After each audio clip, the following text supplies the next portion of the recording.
আসসালামু আলাইকুম এভরিওয়ান, আশা করি আপনারা সবাই ভালো আছেন। আমি আলহামদুলিল্লাহ অনেক ভালো আছি। তো অনেক দিন পর আবার একটি নতুন ভিডিও নিয়ে চলে এসেছি।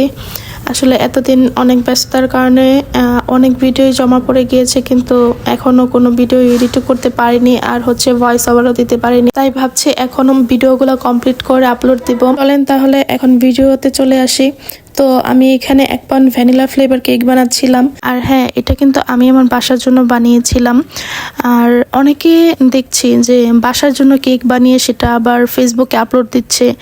কেন ভাই, তোমরা বাসার জন্য কেক বানাও, সেটা আবার তোমাদের ফেসবুকে পোস্ট করতে হবে? যদি তোমরা বাসার জন্য কেক বানাও তাহলে ওইটা ক্যাপশন দাও, কি ফ্লেভার কেক বানাইছো বা কত পাউন্ড ছিল, এরকম কিছু একটা ক্যাপশন দাও। মানে বুঝি না, বাসার জন্য কেক বানায়া আবার ওইগুলো ফেসবুকে আপলোড দেয়, আবার সেখানে ক্যাপশন দেয় যে ডেলিভারি কমপ্লিট। কেন এরকম ক্যাপশন? দুনিয়াতে কি কোনো ক্যাপশন নাই যে বাসার জন্য কেক বানাইছি বা আমি আমার রিলেটিভদের দিছি, এই ধরনের কি কোনো কিছু ক্যাপশন নাই? আমি একটা কেক বানায়া সেটা আমি আমার রিলেটিভদের দিতেছি, সেটাও মানুষ বলে যে ডেলিভারি কমপ্লিট। আমি আমার বেকিং লাইফে আমি আমার রিলেটিভদের অনেক কেক খাওয়াইছি, অনেক, যার কোনো হিসাব আমি রাখি নাই।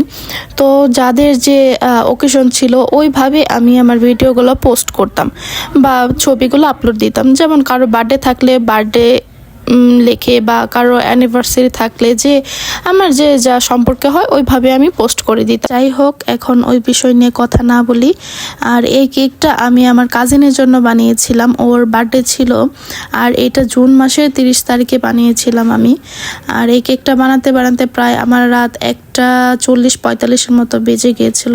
আর হ্যাঁ, এখন আমি কন্টিনিউ ভিডিও ছাড়বো, আর ইনশাল্লাহ সবার কাছে ভালো লাগবে। এর মতো এখানে শেষ করছি। সবাই ভালো থাকবেন। আল্লাহ হাফেজ।